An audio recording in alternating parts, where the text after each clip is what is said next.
No, that's a no, right?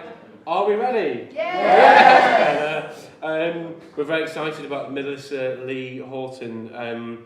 She won a 2016 Northern Writers Award, shortlisted for the Forward Prize this year, and named a Next Generation Poet by the Poetry Book Society. It's a marvellous organisation, and all that. It's got a showy off in it. It's quite clever, that. She's also published 2 collections. I'll get one up on the screen in a second, called Sunshine.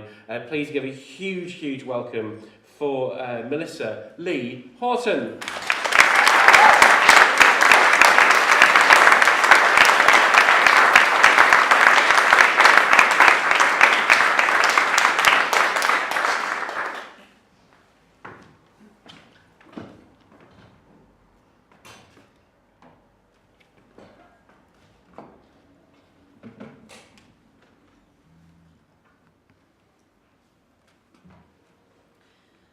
I am very precious.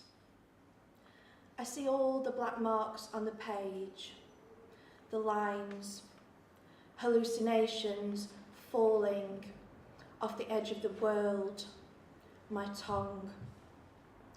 We haven't talked about desperation, yet you tell me about pornography, girls with death wishes attached to their libidos, little warm arrows aligned to their supple bodies, inside where the parental hole gapes. Do you understand that when the day breaks, semen in the body turning over like a silk belt slashing, the way the poetry aches like it does when fantasies abate, and leave beds turning over like guillotined heads, and my eyesight's killing the words as they fall into the blinking retinas, and all the images burned inside, tearing the cloth on your body with wide-eyed longing.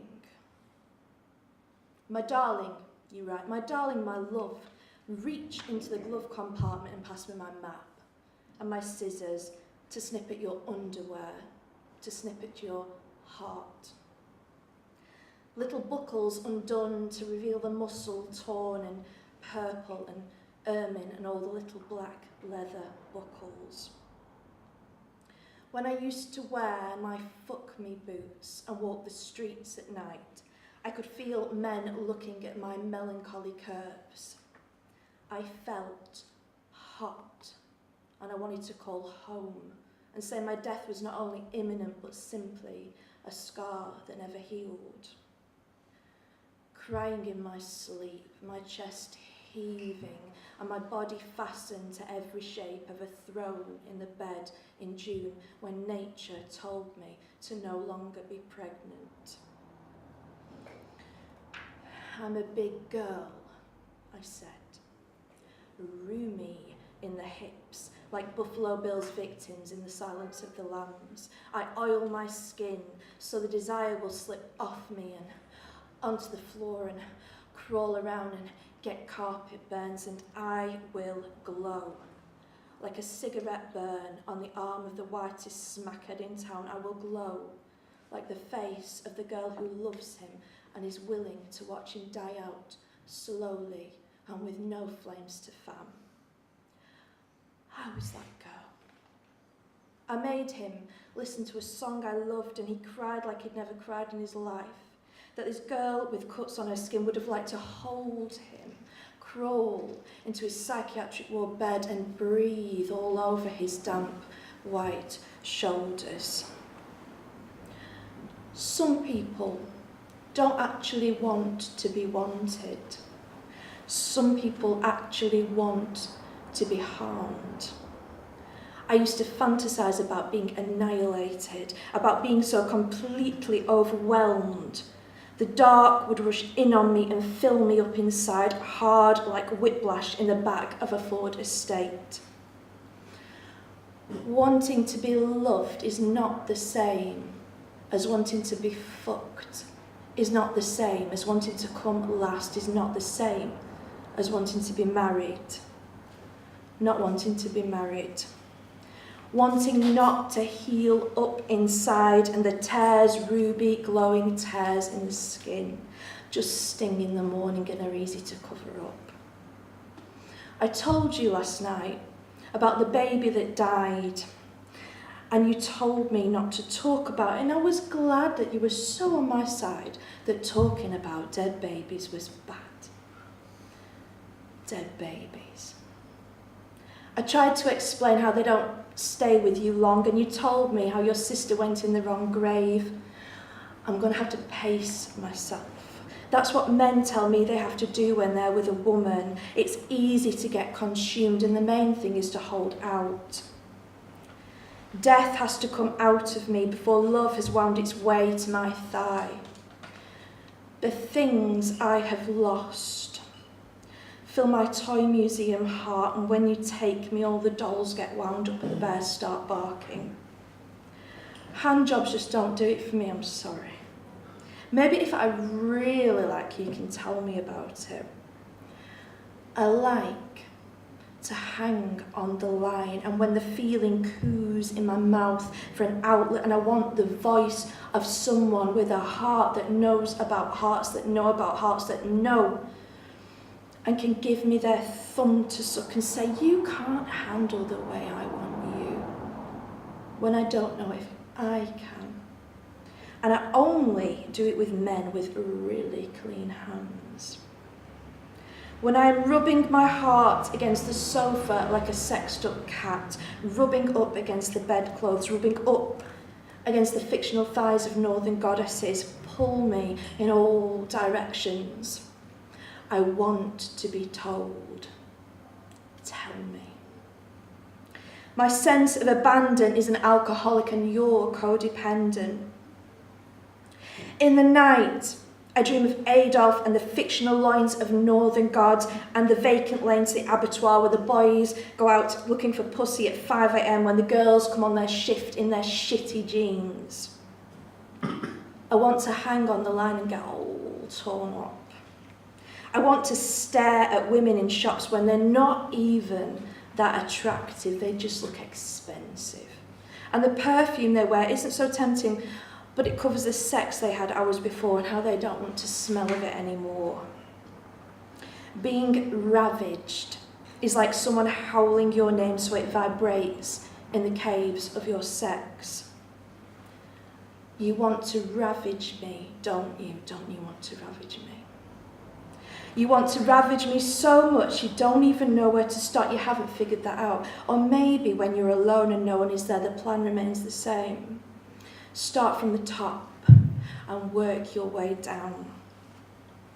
This is no longer the poem I expected. Being rejected has always got me hot. Being turned down, being wanted and turned down for no real reason, being desired and being tormented, and not having what I want gets the blood flowing to my knickers, and when I'm really wet, I'm so wet I can't do nothing about it and it hurts. I can tell you this because nothing phases you about me. At night, I lie like a little snail stuck to the edge of a wall and I get really moist. I don't want to do it anymore. I'd simply like to talk about other poetic pursuits like addictions and walking at dusk and making soup. Hounds call after me where I run with shaved legs to come back and make coffee. Just try something simple and easy and do nothing with my mouth. My red and open mouth. My wet and pink and closed mouth swallowing. My ordinary mouth with wet lips opening. My tongue. Fuck off, he said. I'm a big girl.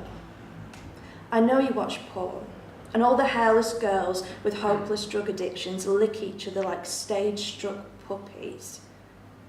They don't mean it, you know that. It's not like that when I get my tongue around someone. It barely lasts 5 minutes most of the time, always has. I don't like it to go on for a long time. My scars itch, and I get so wet I get drowned. I've had boyfriends who've tried to get me to watch porn with them, but it's the lack of perceived sensation. Their bodies just seem numb, like if they were enjoying it, They'd just melt. Melt into the screen with their dumb, lame orange skin and a sound like you're supposed to make when a climax comes, so slow and steady, you're silk. The heart turning over like a silk belt, the little black buckles of the heart snapping in turn. I don't want to take my clothes off for anyone, want to sleep with my t-shirt on and wake in a fever, my legs closed and my hands under the pillow. These things eat me up inside. I want to be eaten up inside. I want to be hungry. I want to hunger for nothing, want annihilation in a pile on the floor, want annihilation to creep along the floor to my heels, push its head between my legs and seep into my skin. All the things I have done before are yesterday's sins. Skinny dipping in the reservoir, dressing up. You've got to hide the mirror. You've got to hide the mirror. You can't handle me. And I'll only last 60 seconds, and I'm going to brush my hair 100 times and wear red satin and sit at the dresser and look in the mirror, and in the mirror, and in the mirror I saw a girl, a little younger than me, as vacant as a dream of a house in which everyone you know goes to live and disappears. And I saw a girl, so tightly spun it had taken an avalanche of desire. And I saw a girl so sad, the whole sorry affair went by without celebration. My head is very tired now, for all my thinking about my body, how different parts of my body feel differently. I don't understand why anyone would go to a swingers party, or watch handjob porn while their partner wrote poetry. I don't want to see anyone come but you. I'm going to brush my hair 100 times, looking in the mirror, and hope to God I don't only last 60 seconds, or maybe just hope that I don't die too soon, that the leather buckles that fasten my heart to my chest are kept down, and a silver stream of semen goes nowhere near my abdomen. I want everything and more besides. I want the wholeness of my psychological makeup to stay whole and ripe. I want my wholeness to retain its mystery, and I want my breasts to get bigger, and my ass to get smaller, and my belly to disappear. Like the orange girls who lick each other's pale nipples, orange, like they've all come from some other land, hairless, like they've all come from some other place, where beauty gets defaced just so men can come all over faces made ugly by insincerity.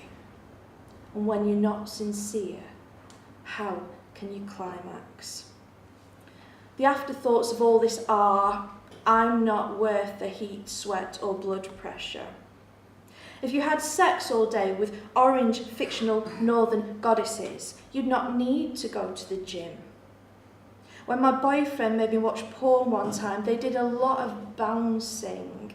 I kind of thought this looked uncomfortable and strange. I thought, if I did that all day, I'd get bruised inside. And I imagined their purple, ermine, ruby insides, their uteruses lined with stinging salt. The baby that died took a small part of my heart. I buried that baby in the toilet of a downstairs flat, where it was so cold the window had iced up. I have had to stop.